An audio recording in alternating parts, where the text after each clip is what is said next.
جو شخص ایمان کے ساتھ اور اخلاص کے ساتھ اس رات میں قیام کرے، اللہ تعالیٰ اس کے گناہوں کو بخش دیتا ہے۔ اور اس رات کو فرمایا گیا کہ آخری عشرے کی طاق راتوں میں تلاش کرو، لیکن زیادہ تر جو قول ہے وہ یہی ہے کہ یہ رات 27ویں شب ہی ہے۔ لیلۃ القدر کا عدد بنتا ہے وہ 9 بنتا ہے۔ لیلۃ القدر اس کا جو عدد آ رہا ہے وہ 9 ہے، اور لیلۃ القدر سورہ قدر میں 3 مرتبہ ریپیٹ ہوا، اس مناسبت سے بنتے ہیں 27۔ 9 کو 3 سے اگر ہم ملٹیپلائی کریں کیا بنے گا؟ 27ویں شب۔ اور دوسرا 7 کا عدد بھی اللہ کو بڑا پسند ہے، یعنی 7 زمینیں 7 آسمان، اگر ہم ہفتے کے دن گنیں تو وہ بھی 7 ہیں، بیت اللہ کے چکر بھی 7 ہیں، تو اس لیے 7ویں شب جو ہے یعنی آخر عشرے کی 7ویں شب، تو وہ کون سی شب بنتی ہے؟ 27۔ مبارک رات ہے بہرحال۔ اور ایک مرتبہ اللہ کے رسول صلی اللہ علیہ وآلہ وسلم نے سابقہ امتوں کے احوال میرے حضور بیان فرما رہے ہیں، اور ایک ایسے شخص کا ذکر کیا کہ وہ بنی اسرائیل میں ایسا نوجوان تھا، ایسا عابد کہ جس نے 1000 مہینے اس طرح عبادت کی کہ رات کو وہ اللہ کا ذکر کرتا، پوری رات عبادت کرتا، اور دن میں وہ اللہ کی راہ میں جہاد کرتا، ایسی عبادت۔ تو جب صحابہ کرام بیٹھے ہوئے تھے تو کہنے لگے حضور، پہلے کی امتوں کے جو افراد تھے ان کی تو عمر بھی بہت زیادہ ہوتی تھی، ایج بھی بہت زیادہ تھی۔ نوح علیہ السلام نے 950 سال تو تبلیغ کی ہے، تو عمر کتنی ہوگی ان کی عمریں بھی زیادہ تھیں، اور وہ اتنی محنت سے منہمک ہو کر عبادت کرتے تھے۔ ہماری تو عمریں بھی کم ہیں، ہمیں تو اتنا ٹائم نہیں ملتا، 60-70 سال عمر ہے ہماری، اس میں بھی کچھ سونے میں، کچھ فکر معاش میں، تو بچتا کیا ہے؟ تو وہ تو سبقت لے جائیں گے ہم سے نیکیوں میں۔ حضور علیہ السلام نے جب یہ سنا تو تھوڑا سا میرے آقا کریم غمگین ہوئے۔ ابھی حضور بیٹھے ہی تھے کہ جبریل امین حاضر ہوئے، عرض کی یا رسول اللہ صلی اللہ علیہ وسلم، اللہ رب العزت نے آپ کی امت کو وہ تحفہ عطا کیا، وہ شب عطا کی کہ اگر کوئی اس رات میں عبادت کر لے اسے 1000 مہینوں کی عبادت سے زیادہ اجر ملے گا۔ ایک رات اللہ کی رحمت تو ڈھونڈتی ہے، بار بار ہمیں موقع دیتی ہے کہ آ جاؤ، آؤ تو صحیح۔ کبھی رمضان کے مہینے میں آپ دیکھیں کہ ہر سال آخری عشرہ آتا ہے، جو ہیں ذوق والے، جو قدر و منزلت جانتے ہیں، وہ تو آخری عشرے میں بیٹھ جاتے ہیں، وہ لو لگا لیتے ہیں، وہ کہتے ہیں کہ اکیلے بیٹھ کر اکیلی ذات کو تلاش کریں، تنہا بیٹھ کر تنہا ذات کو ڈھونڈتے، بیٹھ جاتے ہیں۔ جس طرح گھر بار چھوڑتے ہیں لوگ ساری چیزیں، تو وہ اعتکاف میں بیٹھ کر اسی طرح منہمک ہو کر عبادت کرتے ہیں۔ اللہ موقع دیتا ہے۔ اب دیکھیں یہ شب ہماری زندگی میں آج آ گئی ہے، اور آپ دیکھیے کہ اللہ کرے کہ صحت و سلامتی کے ساتھ، خیر و عافیت کے ساتھ آئندہ ہمیں یہ شب نصیب ہو۔ مگر پچھلے سال کچھ دوست ایسے تھے یہاں پہ، ہمارے ایک اسلم صاحب آتے تھے، تو اور کئی دوست ایسے آتے تھے جو اس سال ہمارے درمیان نہیں ہیں، وہ رخصت ہو گئے، کیا پتہ۔ اور آج کی رات تو بڑے نازک فیصلے بھی ہوتے ہیں، تو ان راتوں کو خاص طور پر عبادت میں گزارنا چاہیے۔ آپ دیکھیے کہ کتنی مبارک شب ہے یہ، کہ اللہ رب العزت نے اس رات کی عظمت میں پوری سورہ قدر نازل فرمائی۔ قرآن کریم کی میں پوری ایک سورہ ہے، سورہ قدر، اللہ رب العالمین ارشاد فرماتا ہے انا انزلناہ فی لیلۃ القدر، بے شک ہم نے اس قرآن کو شب قدر میں نازل کیا۔ وما ادراک ما لیلۃ القدر، آپ کیا سمجھے کہ لیلۃ القدر کیا ہے؟ لیلۃ القدر خیر من الف شہر، اللہ فرماتا ہے کہ یہ وہ شب ہے جو 1000 مہینوں سے بہتر ہے۔ اور کیا فرمایا میرے رب نے؟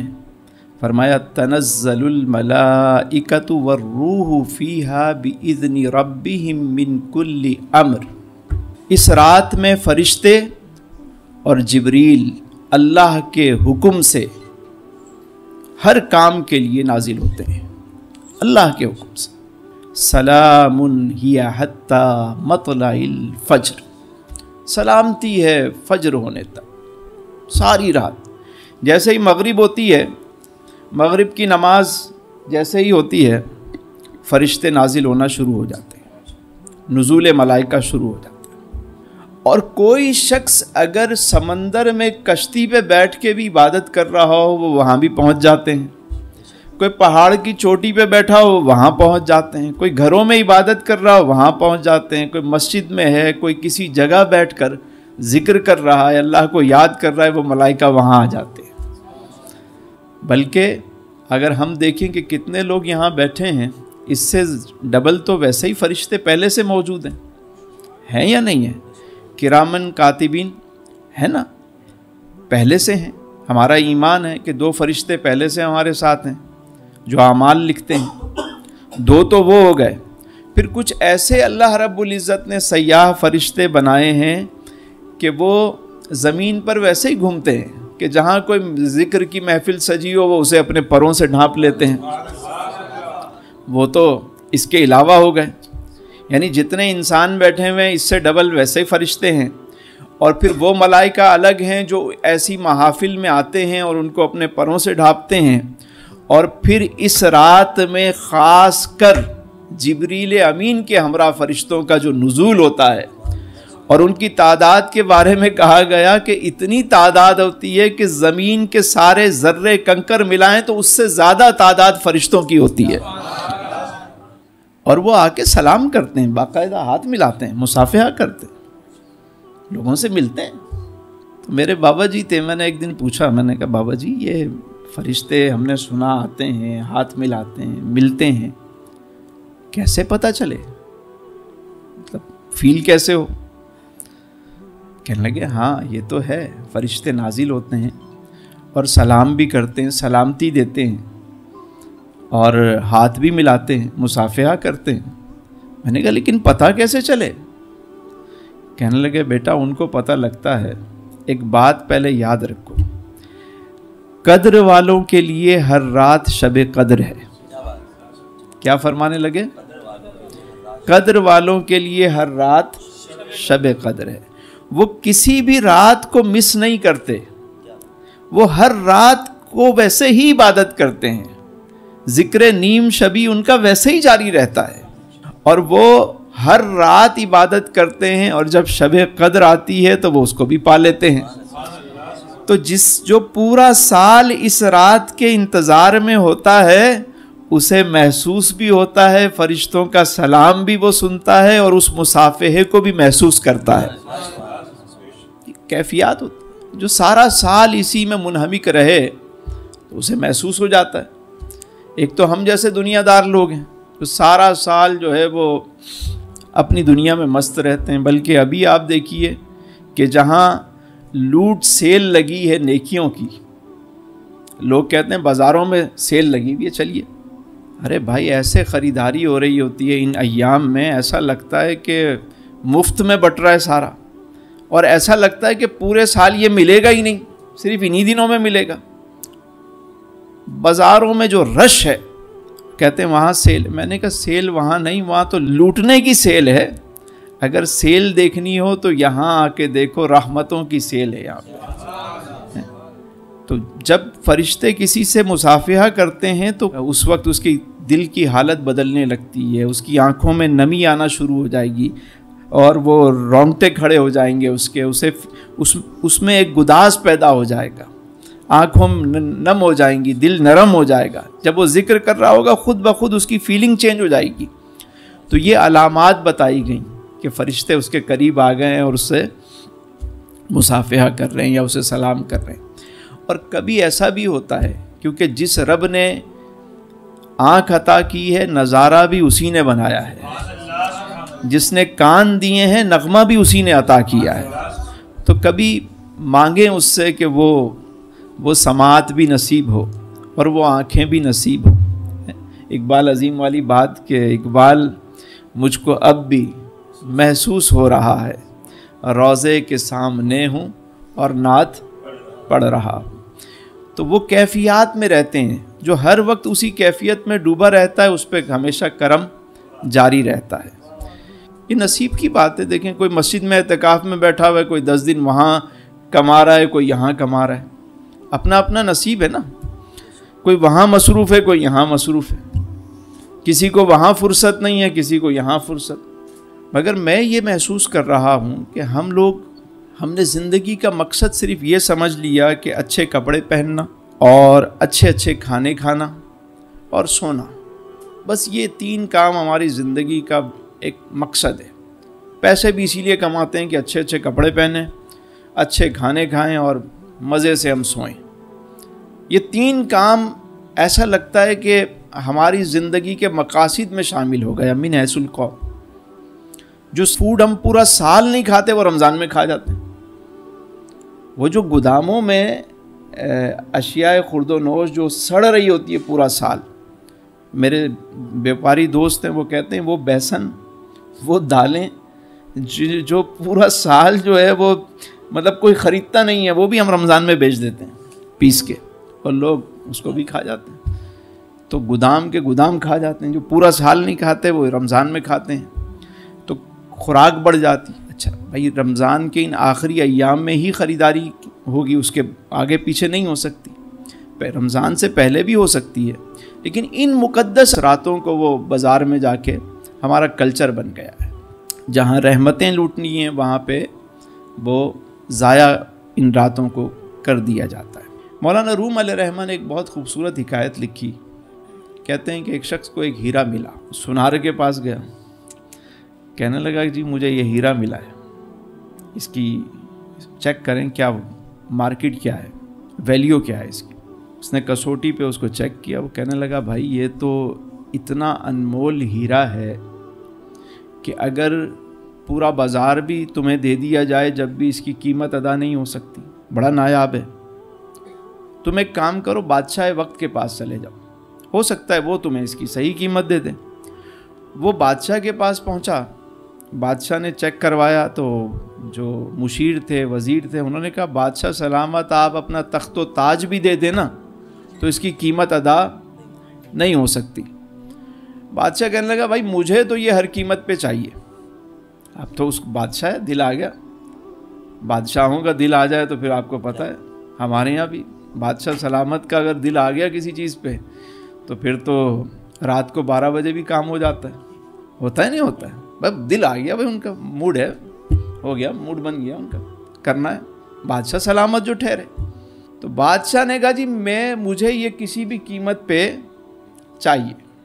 وزیر نے کہا اچھا ایک کام کریں، مجھے موقع دیں، میں اس مسئلے کو حل کرتا ہوں. کیونکہ مشیروں کا تو کام یہی ہے کہ بادشاہ کا دل آیا، اب انہوں نے جواز نکالنا ہے، حل نکالنا ہے اس کا، کوئی نہ کوئی تو انہوں نے پیش کرنا ہے معاملہ. وہ اس شخص کے پاس آیا، کہا بھائی یہ ہیرا آپ مجھے دے دو. اس نے کہا مجھے بدلے میں کیا ملے گا؟ کہا بدلے میں آپ ایک کام کرو، صبح کو آ جانا، جب صبح سورج نکلنے سے پہلے پہلے آ جانا، منہ اندھیرے آ جانا. کہنے لگے کہ محل کے سارے دروازے تمہارے لیے کھلے ہوئے ہوں گے اور صبح سے لے کر غروب آفتاب تک تم جو اس محل سے لے جانا چاہو لے جاؤ، تمہیں کوئی نہیں روکے گا. یہ قیمت ہے اس ہیرے کی، ہیرا ہمیں دے دو، یہ ڈیل کر لیتے ہیں. اس نے کہا ٹھیک ہے مجھے منظور ہے، کوئی روکے گا نہیں. بولا کوئی نہیں روکے گا، تمہیں جو چاہیے لے جاؤ. اس نے کہا بھائی یہ ہیرا لیجیے، میں صبح آ جاؤں گا.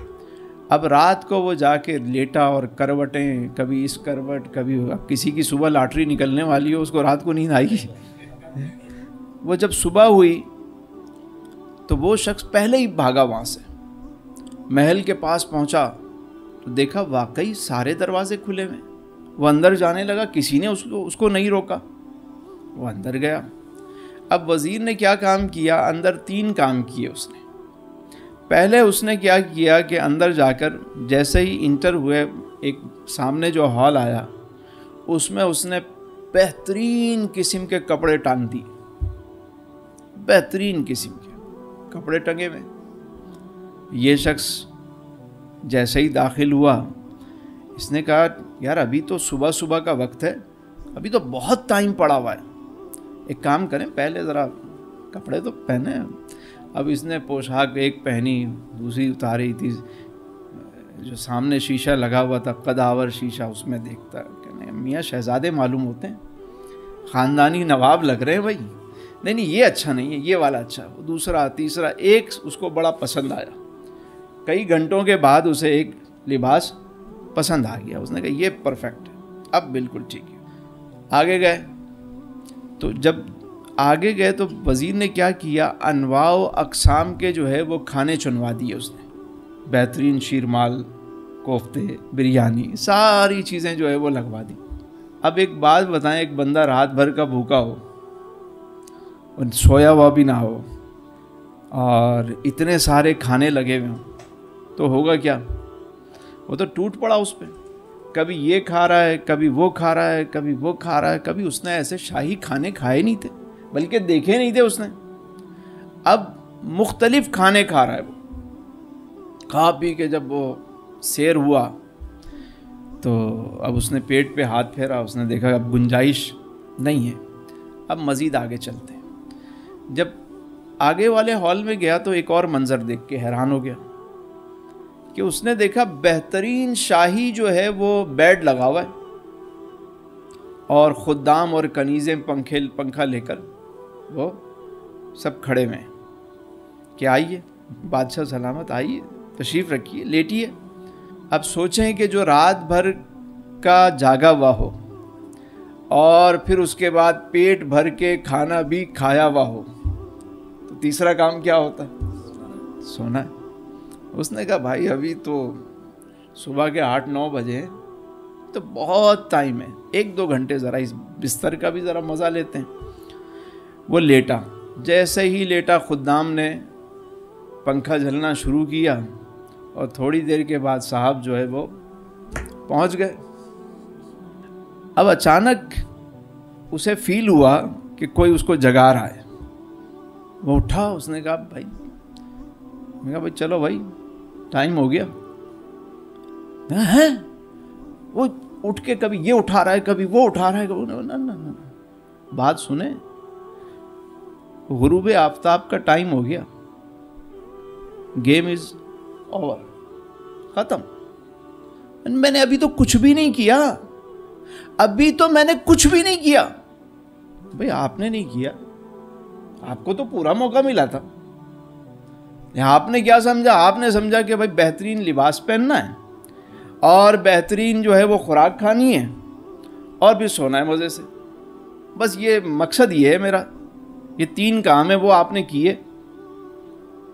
مجھے تھوڑا سا تو موقع دے دو. نہیں, اس نے کہا نہیں میں تو لوں گا. اٹھایا, اس کو اٹھا کے محل کے باہر پھینک دیا. چل, شرافت سے نہیں سمجھ رہا, چل اب ایسے چل. مولانا روم علیہ رحمہ فرماتے ہیں کہ اس حکایت میں جو سبق ہے وہ بڑا اہم ہے, کہ زندگی کا جو مقصد ہے, اگر وہ شخص جس کے پاس انمول ہیرا تھا, وہ انمول ہیرا تمہاری زندگی ہے جو اللہ نے تمہیں دی ہے, یہ انمول ہیرا ہے.